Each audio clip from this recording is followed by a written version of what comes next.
नमस्कार शेतकरी कांदा उत्पादक शेतकरी बांधवांसाठी आताच्या क्षणाची सर्वात महत्त्वाची आणि मोठी बातमी कांदा भावासंदर्भातील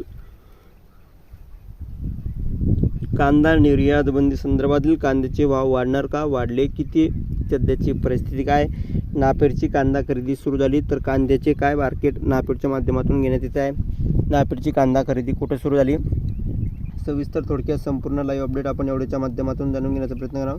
तर महाराष्ट्रातील तमाम कांदा उत्पादक शेतकरी बांधवांना एकच विनंती आहे, व्हिडिओ शेवटपर्यंत बघा, अतिशय महत्त्वाचा हा व्हिडिओ आहे। व्हिडिओ जर आवडला तर नक्कीच लाईक करायला विसरू नका। तर चॅनलवरती नवीन असाल तर या ठिकाणी बघितलं शेतकऱ्यांनो तर माझा हवामान आपल्या यूट्यूब चॅनलला सबस्क्राईब करून जवळ बेल आयकॉन म्हणजे घंटा वाजवू नका, जेणेकरून मी ज्याकडे नोटिफिकेशन तुमच्यापर्यंत सर्वात अगोदर पोहोचत असते। चला तर मित्रांनो सविस्तर संपूर्ण व्हिडिओला सुरुवात करतो आहे। स्क्रीनवर बघतच आहात रब्बी हंगाम केंद्राचा निर्णय, जिल्ह्यात नाफेडमार्फत कांदा खरेदी सुरू, लोकसभा निवडणुकीत कांद्याने सत्ताधाऱ्यांचा वांदा केला, कांदा प्रश्नावरून दिंडोरी नाशिकसह राज्यातील 11 जागांवर भाजपचा दारुण पराभव झाला। लोकसभेच्या पराभवानंतर खडखडून जागे झालेल्या सत्ताधाऱ्यांनी रब्बी हंगामाअंतर्गत नाफेडच्या माध्यमातून जिल्ह्यात कांदा खरेदी सुरू केली आहे। जिल्ह्यात संस्थेच्या 36 केंद्रामार्फत कांदा खरेदी केली जाणार आहे।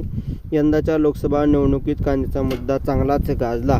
केंद्र सरकारने गेल्या वर्षी लागू केलेल्या निर्यात बंदीचा परिणाम निवडणूक निकालानंतर पाहायला मिळाला। कांद्याचे आगार असलेले दिंडोरी लोकसभा मतदारसंघात शेतकऱ्यांनी EVM मधून माजी केंद्रीय राज्यमंत्री डॉक्टर भारती पवार यांच्या विरोधात कौल दिला। कांदा प्रश्नावरून पवारांचा हा पराभव अवघ्या देशात चर्चेचा विषय ठरला आहे।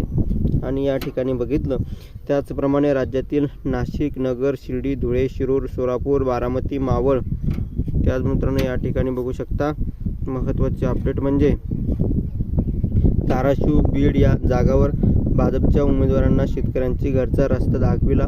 भाजपसाठी हा मोठा धक्का मानला जात आहे।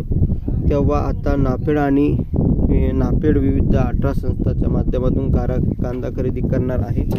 त्याकरिता पिंपळगाव, बसवंत, दिंडोरी, उमराणे, सिन्नर, मनमाड यासह निरनिराळ्या ठिकाणी ही केंद्र कार्यान्वित करण्यात आली आहे। परिणामी निर्यात बंदीमुळे अडचणीत सापडलेल्या कांदा उत्पादक शेतकऱ्यांना काही अंशी दिलासा मिळाला आहे। 5 लाख मेट्रिक टन खरेदी, केंद्र सरकार, नाफेड व NCF यांच्यामार्फत यंदा 5 लाख मेट्रिक टन कांदा खरेदी करणार आहे। शासन कांदा खरेदीमध्ये 1000 कोटी रुपयाच्या आसपास गुंतवणूक करेल अशी घोषणा एप्रिल महिन्यात NCF व नाफेडच्या अधिकाऱ्यांनी नाशिकमध्ये केली होती। दरम्यान नाफेडच्या संकेतस्थळावर 9 तारखेला कांद्याला 21,050 रुपये मेट्रिक टन दर देण्यात या ठिकाणी आल्याचं नमूद केलं आहे। धन्यवाद। लाईक, शेअर, सबस्क्राईब करून महाराष्ट्र